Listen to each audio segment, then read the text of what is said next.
Alors j'aimerais que nous lisions, que nous ouvrons les Écritures dans Romains, chapitre 6, verset 23. « Car le salaire du péché, c'est la mort, mais le don gratuit de Dieu, c'est la vie éternelle en Jésus-Christ notre Seigneur.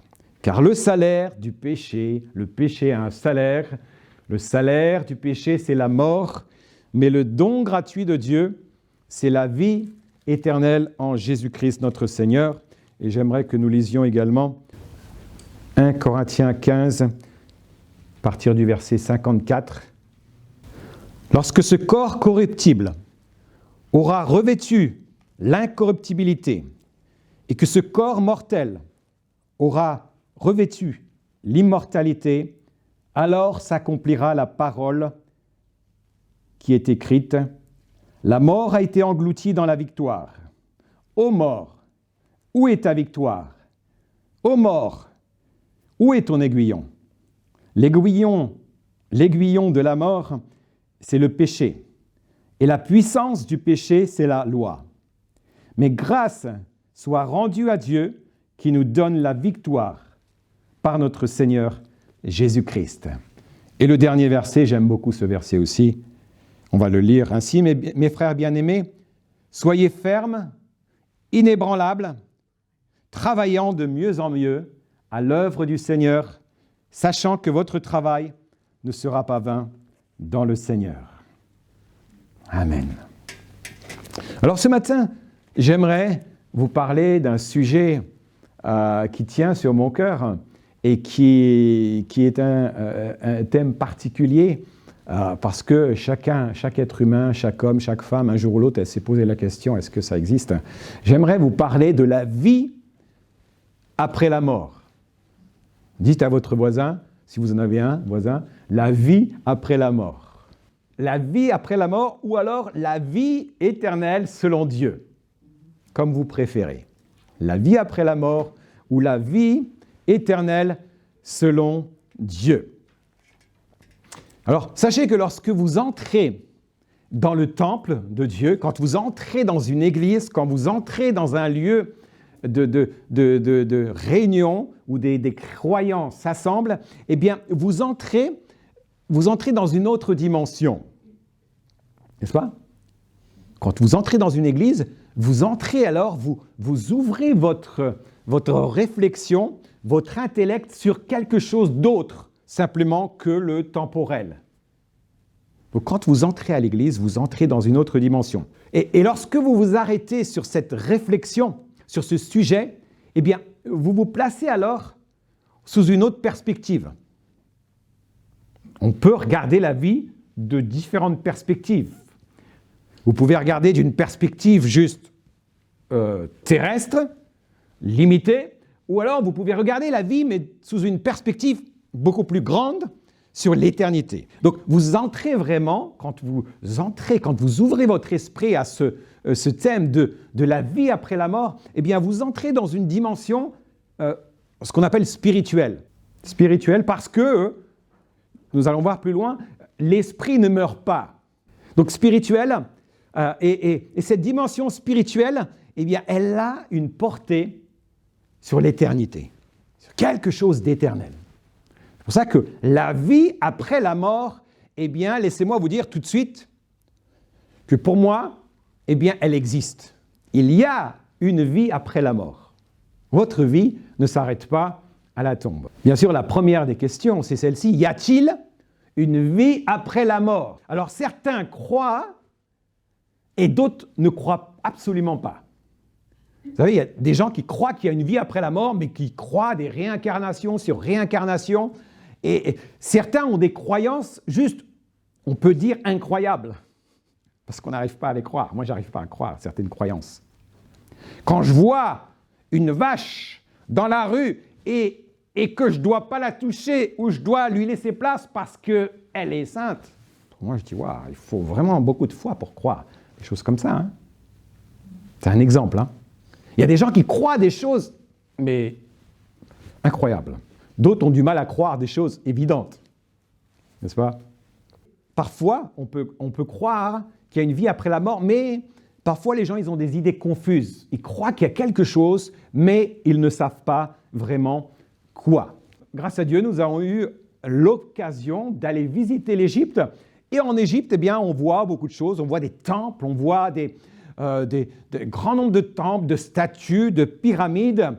Et on a été impressionnés, n'est-ce pas, par ces constructions pharaoniques gigantesques. Et vous savez, on voit dans toute cette construction, ces pyramides, ces temples, on voit là la connaissance extraordinaire des Égyptiens. On voit là aussi des techniques extraordinaires qu'ils avaient déjà compris. On se demande, mais comment est-ce qu'ils ont pu créer une telle statue, un tel temple sans grue, sans hélicoptère, sans moyens modernes aujourd'hui? On se dit, mais c'est juste incroyable, c'est pas possible. Comment ils ont fait ça? Mais ils étaient très, très intelligents et on a été émerveillés, impressionnés par toute cette architecture. Ce qui témoigne encore davantage de toute leur construction pharaonique, c'est leur croyance à une vie après la mort. Les gens, les Égyptiens, eh bien, croyaient qu'il y avait une vie après la mort. C'est pourquoi ils se préparaient à mourir. Il y a les momies, on les préparait, et ils pensaient qu'ils étaient immortels, et c'était leur croyance. Mais vous savez, aujourd'hui, il n'existe pas une civilisation, ni aucun peuple qui n'ait eu une croyance après la mort, pas même les athées. Ils espèrent qu'il y a quelque chose, que la vie, ce n'est pas juste ces quelques années, quelques décennies. Donc, même les athées croient, ils espèrent croire, ils ne vous le disent pas. Vous savez, pour être athée, il faut avoir beaucoup de foi. Pour moi, je dis qu'un athée, il a beaucoup de foi. C'est juste, j'arrive pas toujours à les comprendre. Mais néanmoins, même les athées, eh bien, la plupart des civilisations croient qu'il y a une vie après la mort. Comment est-ce qu'on peut expliquer cette croyance universelle? On se dit, mais comment c'est possible? Certains vont dire, mais c'est l'homme qui a inventé Dieu. C'est l'homme qui a inventé qu'il y a une vie après la mort. Voilà, c'est la question qu'on entend, la réponse qu'on entend souvent. C'est la religion, c'est l'homme, c'est la religion, c'est l'opium du peuple. C'est l'homme qui a inventé une religion pour pouvoir manipuler, diriger les gens. Parfois, ce n'est pas faux que certaines religions sont inventées par les hommes. Elles ont été détournées du véritable Dieu, de la véritable révélation de Dieu. Mais comment ça se fait que tous ces peuples croient en quelque chose? Vous savez que les Écritures nous disent que dans Ecclésiaste chapitre 3, verset 11, Dieu a mis dans le cœur de l'homme la pensée de l'éternité. C'est Dieu qui a placé dans le cœur de l'homme cet espoir, ce désir d'ouvrir son intelligence, son esprit, que la vie n'est pas juste ces quelques années, dizaines d'années, ces quelques décennies sur la terre, mais qu'il y a quelque chose d'autre encore. Et ça nous rassure, ça rassure les humains. Donc Dieu s'est révélé. Dieu a mis dans le cœur de l'homme la pensée de l'éternité, la pensée d'un créateur. Pourtant, ce qui est le plus navrant de la vie moderne, c'est cette vision à court terme. Notre société, notre monde moderne, eh bien, elle a vraiment une vision à court terme. Juste les quelques années. On rejette, on repousse, on éloigne de notre esprit l'idée de la mort, de la fin de la mort. Et on refuse même d'en parler. Vous avez remarqué que si vous parlez à quelqu'un de la mort, vous dites, oh, toi, t'es macabre, arrête de parler de tout ça. On refuse. Ah non, la mort, c'est pas... Vous savez, les gens, ils ne veulent pas parler de la mort parce qu'ils ne savent pas ce qu'il y a là après. C'est pour ça, hein? C'est pour ça qu'on a peur de la mort. Aujourd'hui, les gens, ils ont tellement peur de mourir que si on leur dit de mettre 3 masques, eh bien, ils vont mettre 3 masques. Si on leur dit de sortir avec un masque à gaz, avec tout ça, avec un tuba, ils vont sortir parce qu'ils ont peur de mourir. Les hommes ont peur de mourir aujourd'hui. C'est une réalité. Parce qu'ils ne savent pas ce qu'il y a après la mort. Quelle est la vie après la mort? Y a-t-il une vie après la mort? Donc les gens refusent d'en parler. Pourtant, mes amis, c'est insensé de ne pas penser à ce qui va arriver inévitablement. N'est-ce pas? Ce qui doit arriver, ce qui va certainement arriver, eh bien, il est sage d'y réfléchir, il est sage d'y penser. L'homme ne veut pas admettre clairement qu'il y a probablement, certainement un Dieu, qu'il y a une vie après la mort. Donc, ils préfèrent ne pas en parler, tout simplement. Selon les Écritures, selon les Saintes Écritures, je dirais même, eh bien, la vie ne se borne pas à ici-bas, à ces quelques années sur la terre. La vie ne se limite pas à ces quelques années ici-bas. Vous savez que l'instant présent est seulement l'aspect visible de l'iceberg. Ce qu'on voit, c'est juste la vie qu'on vit aujourd'hui, c'est juste ce qui est visible. Et on croit qu'il n'y a que ça. Mais laissez-moi vous dire, c'est comme un iceberg. Tu vois un iceberg, il y a une petite montagne, tout ça, et tu dis, oh, c'est tout petit, c'est tiens, un petit glaçon. Mais si tu plonges en dessous, si tu plonges dans l'océan, tu t'aperçois qu'il y a un iceberg énorme, que ce qu'il y a en dessous, c'est beaucoup plus grand. Mais vous savez, la vie, ici-bas, c'est juste l'aspect visible de l'iceberg. Mais après la vie ici-bas, à la mort, il y a une autre vie. Il y a une autre vie. C'est ce que les Écritures nous disent. Il y a l'éternité qui est cachée à nos yeux. Dieu a caché à nos yeux l'éternité. Mais les Saintes Écritures nous disent que l'homme a été créé par Dieu pour vivre éternellement, pas de mourir. Dieu a créé l'homme pas pour qu'il meure. La Bible nous dit que l'homme est corps, âme et esprit. Il n'est pas juste un corps, pas juste une âme, juste un corps et des émotions. Non, l'homme est corps, âme et esprit. Il y a 3 dimensions. Et c'est pourquoi l'homme, cet esprit, l'esprit de l'homme ne meurt pas à la fin, à la tombe.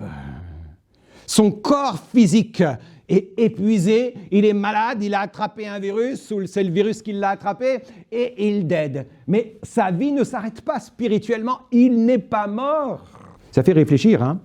Mais vous savez quoi? Le péché, l'homme a été créé par Dieu pour vivre éternellement. C'est le péché qui a entraîné la mort, qui a attiré la mort. C'est à cause du péché d'Adam, selon les Écritures. Adam a péché, et alors le péché est entré dans la race humaine, dans ton corps, dans mon corps, dans notre ADN, un jour, ils vont découvrir que notre ADN, il y a quelque chose, oui, il y a des cellules malades, mais qui sont des cellules du péché. Ça, ils n'ont pas encore découvert qu'il y avait le péché. Il y a l'ADN d'Adam, parce que Adam a péché, il a attiré la mort. Et c'est pourquoi, aujourd'hui, nous allons tous mourir. Je ne vous apprends pas une nouvelle, si? Vous savez que vous allez mourir? Ouais, moi aussi, hein? Dans 100 ans, tout le monde, tous ceux qui sont sur la terre, ils ne seront plus là, sauf les quelques costauds, et encore, parce qu'il paraît que l'espérance de vie, elle diminue, contrairement à ce qu'on voudrait. Certains voudraient prolonger la vie. Malheureusement, la vie diminue parce qu'il y a beaucoup de choses qui sont là et qui viennent perturber notre système biologique. Mais grâce à Dieu, mes amis, grâce à Dieu, et c'est là l'espoir du croyant, grâce à Dieu et selon son plan, Dieu avait un plan dès la fondation du monde. Jésus est venu pour régler ce problème du péché et donc de la mort. Jésus est venu régler le problème de la mort. Waouh, merci Seigneur. C'est pourquoi nous avons lu en introduction, car le salaire du péché, c'est la mort. Waouh. Mais le verset ne s'arrête pas là. Comme le verset Romains 3, 23, car tous ont péché et sont privés de la gloire de Dieu. Tous, même celui qui nous semble être une personne bonne, juste. Non, la Bible dit que tous les hommes sont des pécheurs, car tous ont péché et sont privés de la gloire de Dieu. Et le salaire du péché, c'est la mort. Mais, la suite du verset nous dit, mais le don gratuit de Dieu. C'est un don qui est gratuit de Dieu. C'est quoi? Le don gratuit de Dieu, c'est quoi? C'est la vie éternelle. Waouh, Seigneur, la vie éternelle, ça existe? Waouh, la vie après la mort. Dieu veut redonner à l'homme, Dieu veut te redonner à toi, ce que tu as perdu, ce que l'humanité a perdu dans le jardin d'Éden. Dieu veut te restaurer dans ta position initiale, celle que tu avais à l'origine. Et le Seigneur Jésus est venu, a ouvert cette voie de restauration. grâce à Jésus-Christ, nous pouvons retrouver ce que nous avons perdu, c'est-à-dire la vie éternelle. Oh Seigneur, merci. La vie éternelle, et comment bien cette vie éternelle dans la présence de Dieu. La Bible dit que l'enfant de Dieu, c'est celui qui a accepté Jésus-Christ comme son sauveur personnel. Et alors, la Bible nous dit qu'il a un héritage.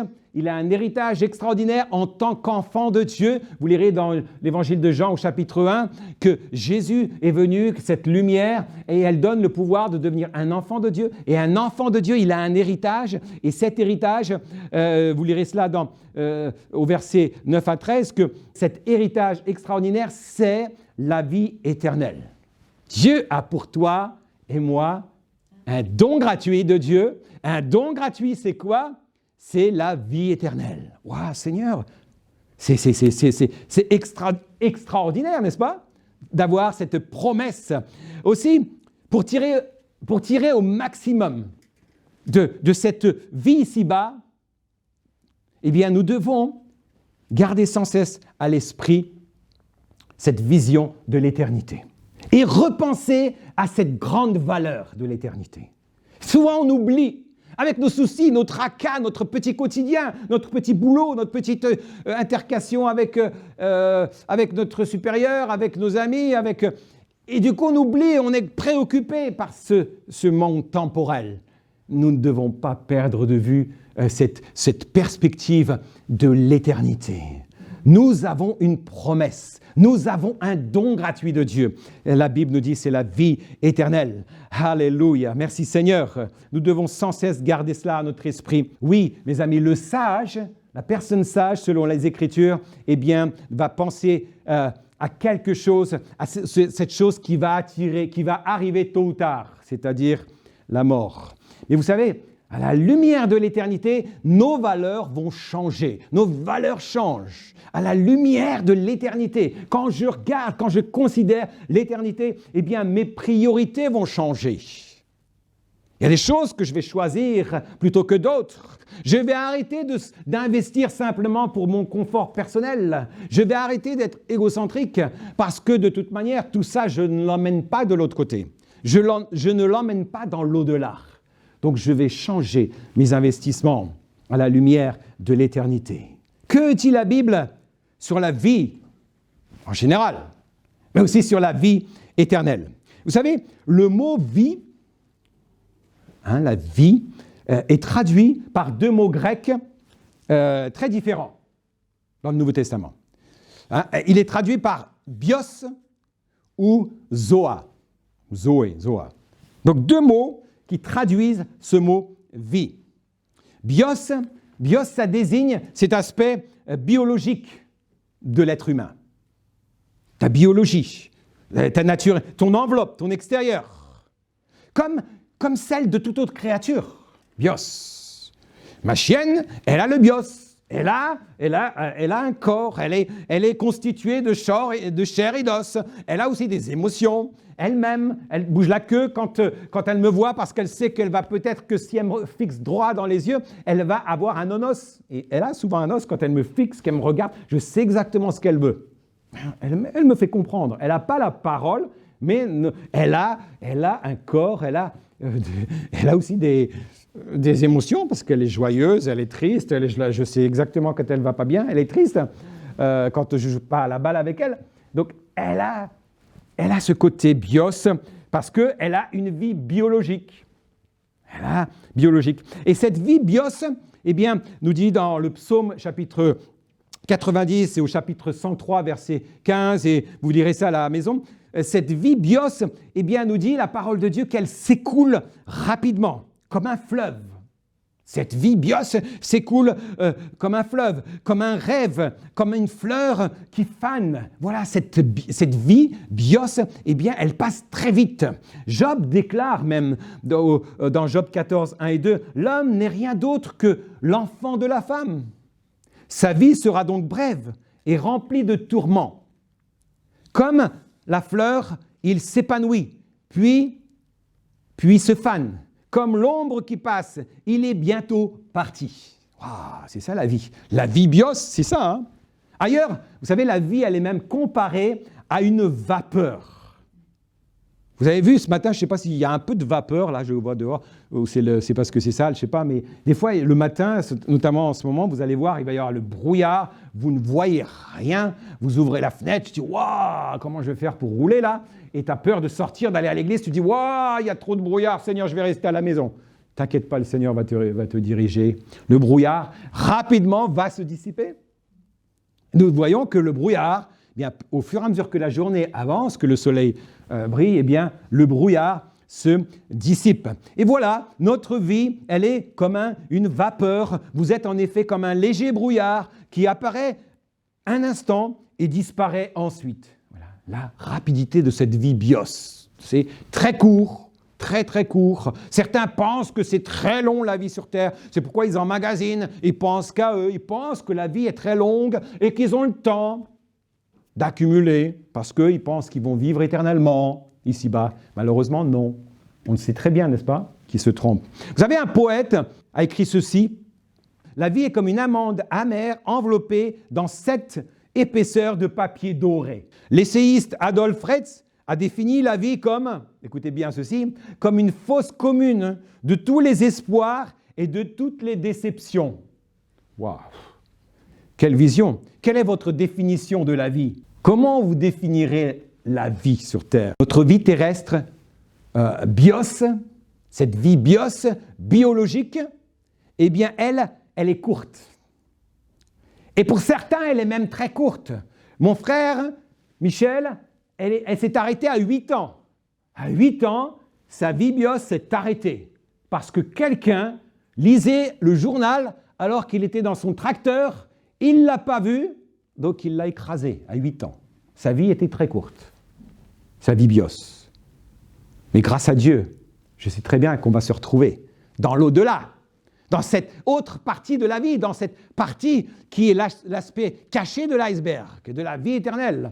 Mon papa, lui, sa vie s'est arrêtée à 57 ans. Très jeune aussi. J'en ai 55. Très jeune, hein? T'es très jeune, hein? Voilà, sa vie bios s'est arrêtée. On pourrait se dire, oh Seigneur, c'est injuste. Et souvent, c'est ce que il y a des choses, des émotions qui me viennent. Et je dis, Seigneur, c'est quand même injuste. Il était un homme bon. Mon frère était tellement gentil aussi. Il jouait beaucoup avec mon épouse parce qu'ils s'entendaient bien. Et ils sont partis, brutalement. Brutalement, leur vie a cessé. Brutalement, ils se sont retrouvés à la porte de l'éternité. La vie bios. La vie bios s'arrête très vite. Mais vous savez, notre société, et plus particulièrement les incroyants, n'est-ce pas? Et aussi même certains chrétiens ne vivent pas à la perspective de l'éternité. Ils vivent simplement avec cette vision limitée de la terre. Et ils se focalisent sur le bios. Ah, je suis beau, je suis bien, je suis belle, j'ai bien chanté, j'ai bien fait ça, j'ai bien fait ci. Oh, je vaux, j'ai de la valeur ici-bas. Mais vous savez, ce qui est important, c'est pas ça. Hein? C'est pas ta valeur aux yeux du monde, aux yeux des autres. C'est ta valeur aux yeux de Dieu.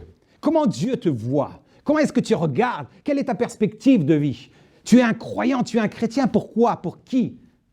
Parce que ça fait bien ou parce que tu crois en Dieu? Tu veux entrer dans cette dimension éternelle, de la vie éternelle.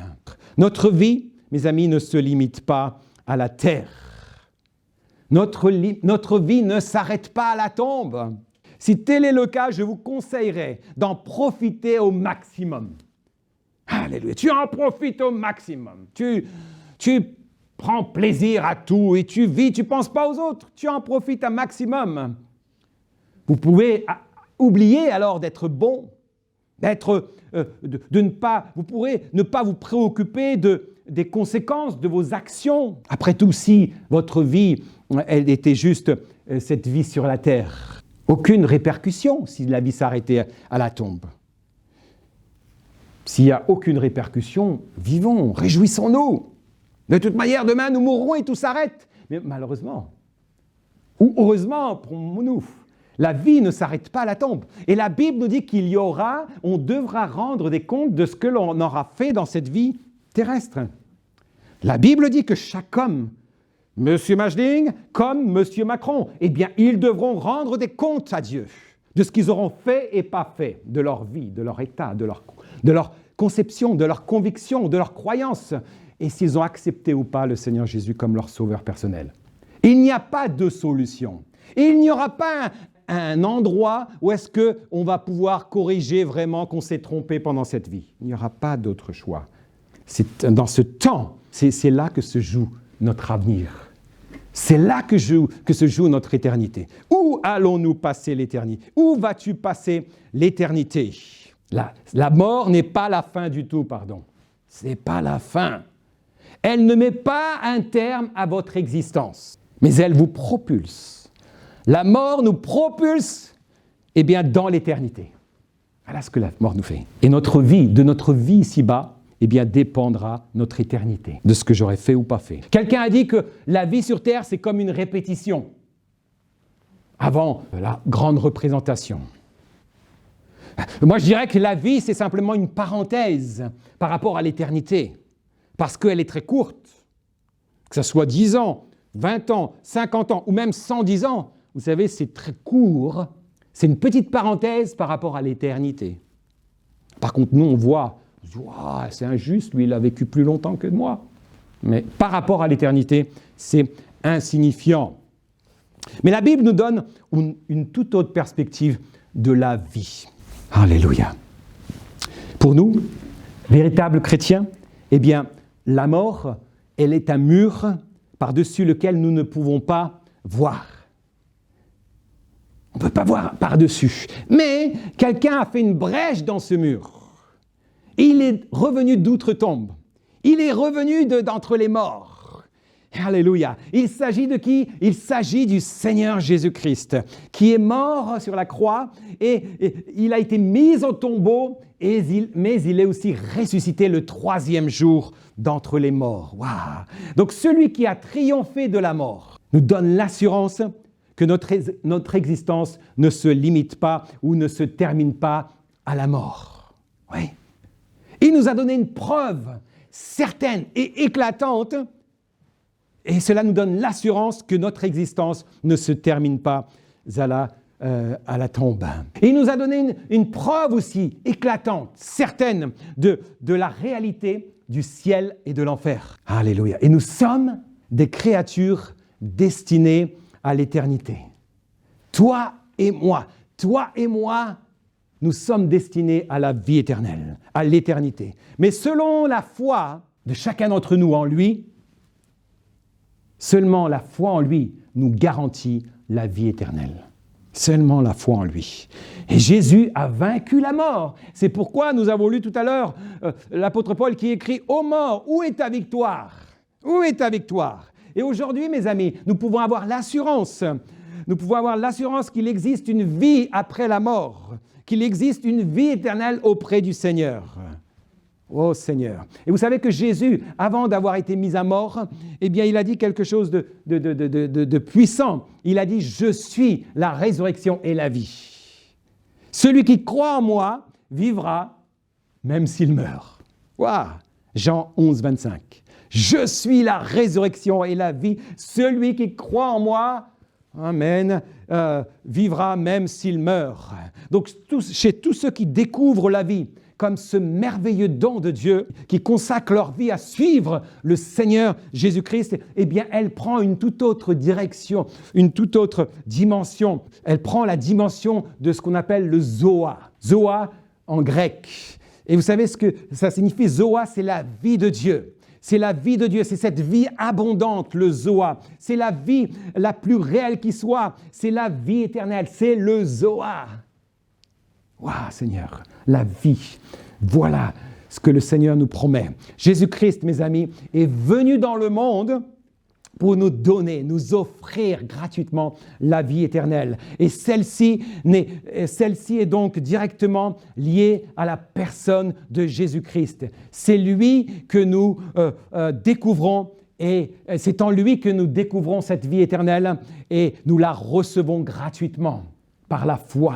Jésus affirme dans Jean 14, 6, « Je suis la vie », en grec zoa, « Je suis la vie éternelle ». Je suis la vie éternelle. L'apôtre Paul identifie aussi la vie éternelle à Jésus lorsqu'il écrit dans l'évangile, dans l'épître de 1 Jean, chapitre 1, verset 2, « Quand cette vie, en grec ce zoa, quand ce zoa est apparu, nous l'avons vu. C'est pourquoi nous vous en parlons et nous vous annonçons la vie éternelle qui était auprès du Père et qui nous a été révélée, la vie éternelle. » Donc celui qui croit au Seigneur Jésus et qui reçoit le Seigneur comme son sauveur, eh bien, possède du même coup cette vie éternelle. Waouh, Seigneur! Vous lirez cela dans 1 Jean, chapitre 5, versets 12 et 13. Celui qui croit, qui reçoit le Seigneur Jésus dans sa vie, eh bien, il possède cette vie éternelle, ce don gratuit qui est la vie éternelle. Waouh, Seigneur! Et vous savez, il faut manquer beaucoup de discernement pour refuser une telle offre, n'est-ce pas? Pourquoi refuser la vie éternelle? Pourquoi l'homme devrait refuser la vie éternelle? Jésus l'offre gratuitement. Il nous donne le pouvoir de devenir enfant de Dieu et de recevoir cette vie. Et puisque Dieu nous a promis la vie éternelle, eh bien notre vie présente repose sur un fondement éternel. Vous savez, ceci explique aussi pourquoi, à cause de leur foi en Jésus, les disciples ont accepté, ils ont enduré des persécutions énormes et ils ont même accepté de mourir. Ils ont accepté d'être mis en prison, d'être torturés et même d'être mis à mort sans renier le Seigneur. Combien il y a eu de chrétiens, véritables chrétiens, qui ont refusé de renier le Seigneur jusqu'à mourir? Combien de croyants, combien de chrétiens ont été dans les arènes des Romains et ils ont été déchiquetés par les bêtes sauvages à cause de leur foi. Mais ils sont restés fermes, ils n'ont pas renié le Seigneur. Ils avaient des convictions. Quelles sont tes convictions aujourd'hui? As-tu des convictions? Amen, que le Seigneur est fidèle? As-tu des convictions au sujet de la vie après la mort? Parce qu'il y a une vie après la mort. Il y a l'éternité que le Seigneur a préparée. L'apôtre Paul écrit dans 1 Corinthiens 15, 19 que si c'est seulement dans cette vie présente que nous espérons en Christ, eh bien il dit nous sommes les plus malheureux sur terre parce que nous n'avons pas compris. Nous avons du mal à regarder sous la perspective de l'éternité. Nous ne nous focalisons pas très bien. Notre vue est limitée. Seigneur, aide-nous à changer de perspective et Seigneur, à regarder au travers de cette vie éternelle. La vie éternelle, mes amis, ne sera pleinement manifestée qu'à la résurrection. Daniel, chapitre 12, verset 2, nous dit « Beaucoup de gens qui dorment au fond de la tombe se réveilleront, les uns pour la vie éternelle, les autres pour la honte, pour l'horreur éternelle. » Après la résurrection ou après l'enlèvement, au moment de l'enlèvement, parce que la Bible nous parle d'un enlèvement soudain, instantané, eh bien, la Bible nous dit que notre corps va être transformé, va être changé en un corps incorruptible. C'est ce que nous avons lu tout à l'heure dans 1 Corinthiens chapitre 15. Nous allons être transformés. Ou alors nous allons ressusciter si nous sommes morts, et nous allons ressusciter en nouveauté de vie. Et là, eh bien, nous allons entrer dans cette dimension de l'éternité, la vie éternelle. Alléluia. Donc dans cette vie présente, nous n'avons pas seulement la promesse de la vie éternelle. Aujourd'hui, ce n'est pas que la promesse, mais nous sommes déjà participants, actuellement, de la plénitude et de la nature et de la gloire de Dieu en Jésus-Christ, nous dit la parole de Dieu. Mais alors, quand la foi fera place à la vue, alors nous allons contempler la face du Seigneur Jésus. Waouh! Alors vous me direz, mais quand est-ce que la vie éternelle commence? La vie éternelle ne nous est pas accordée après la mort, mais au moment même où nous nous convertissons. Quand nous nous convertissons, eh bien nous acceptons, nous recevons la vie éternelle. Alléluia. Jean 3, 36 nous dit, « Celui qui croit au Fils a la vie éternelle. » Celui qui croit au Fils à la vie éternelle. Vous savez que cette foi-là, cette foi dans le Seigneur Jésus-Christ, eh bien, porte ce sceau de la résurrection de Jésus d'entre les morts. Elle repose donc, notre foi repose eh bien, sur un fondement assuré et inébranlable, qui est vrai. Et c'est pourquoi Dieu tient beaucoup à ce que nous ayons une telle assurance, une telle certitude en nous. C'est pourquoi 1 Jean au chapitre 5, verset 13, l'apôtre Jean écrit « Je vous ai écrit ces choses afin que vous sachiez que vous avez la vie éternelle, vous qui croyez au nom du Fils de Dieu. » Alors mes amis, c'est une certitude. C'est une certitude. Le croyez-vous? Le croyez-vous? Le réalisez-vous? Le méditez-vous assez? Alors soyez enthousiasmés quand vous pensez, quand vous réfléchissez, quand vous méditez à la vie éternelle. Parce que la vie éternelle est offerte à celui qui croit dans le Seigneur. Elle est un don de Dieu. Celui qui accepte le plan de Dieu, eh bien, et le pardon de Dieu, alléluia, au travers de la repentance. Celui qui croit, le Seigneur, la Bible nous dit que celui qui croit, celui qui se repentit de ses péchés, celui qui est baptisé au nom du Seigneur Jésus, celui qui reçoit le Saint-Esprit, eh bien, il est une nouvelle créature. C'est pourquoi le Seigneur veut pour chacun d'entre vous, eh bien, veut vous offrir la vie éternelle. Alléluia. Simplement, si tu reçois le Seigneur Jésus-Christ, alors tu as un héritage. Tu as un héritage céleste et cet héritage céleste, et bien sûr, c'est la vie éternelle. Ainsi, mon ami, considérer la vie éternelle, eh bien, va te permettre de vivre plus sereinement. Si tu considères que ta vie ne s'arrête pas à la tombe, amen, même si tu as un accident et ta vie s'arrête, eh bien non, ta vie ne va pas s'arrêter. Mais il y a l'aspect invisible, il y a l'au-delà, il y a cette autre partie de notre vie. Parce que notre vie, notre bios peut-être meurt, notre corps, oui, mais notre esprit, il est toujours là vivant. Et un jour, je vous parlerai où vont les esprits, comment, parce que la Bible nous parle où vont les croyants qui sont convertis après leur mort et les non-croyants. Il y a 2 endroits différents. Tout le monde ne va pas au même endroit. Non, tout le monde ne va pas au paradis. Non. Mais le Seigneur nous encourage à nous préparer. Le Seigneur, la Bible nous encourage à penser à l'éternité, à réfléchir à l'éternité. Et vous savez que la fin d'une chose nous déçoit, nous apporte la tristesse, on regrette, mais le croyant qui est authentique, qui a une relation avec le Seigneur, eh bien, il peut vivre dans la paix malgré les circonstances, malgré que c'est dur, malgré qu'il y a des séparations. Le croyant authentique vit dans la paix parce qu'il sait que la vie ne s'arrête pas à la tombe, à la mort, qu'il y a une vie après la mort. Donc, il y a une vie après la mort, mes amis, sachez-le, croyez-le, recevez-le, c'est très simple, il n'y a pas besoin de payer, il n'y a pas besoin de faire tout un tas d'indulgences. Non, la vie éternelle, elle est un don gratuit qui se reçoit par la foi en Jésus-Christ. Donc encore une fois, selon la parole de Dieu, il n'y a que 2 façons de passer l'éternité. Il n'y a que 2 façons, il n'y a que 2 endroits. Il y a la vie éternelle auprès du Seigneur, ou il y a la perdition éternelle, c'est-à-dire loin du Seigneur.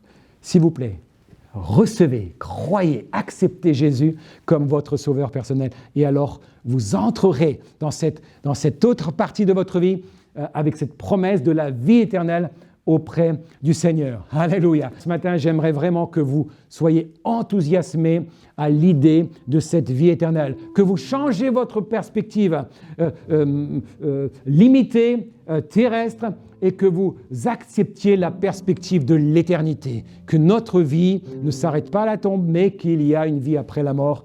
Que le Seigneur Jésus vous bénisse. Amen. Levons-nous tous ensemble et prions. Oh Seigneur, merci. Merci Seigneur pour cette promesse. À tous ceux qui accepteront ton plan, tous ceux qui accepteront le salut qui nous est offert grâce au sacrifice de Jésus-Christ. Et Seigneur, je te prie ce matin pour tous ceux qui ne te connaissent pas, tous ceux qui n'ont pas fait cette démarche de foi. Tous ceux qui n'ont pas encore saisi cette opportunité, Seigneur, qui est offerte à chaque être humain. Seigneur, comme tu le dis, tu uses de patience. Tu veux que tous les hommes soient sauvés, que tous les hommes entrent dans cette vie éternelle en ayant reçu ce don gratuit de la vie éternelle. Seigneur, merci pour ce privilège, cette joie, ce réconfort que tu nous donnes dans les Écritures, où Seigneur, tu nous parles de cette vie bios, éphémère, mais aussi de cette vie éternelle, Zoé, Zoa, Seigneur, qui nous attend, tous les croyants.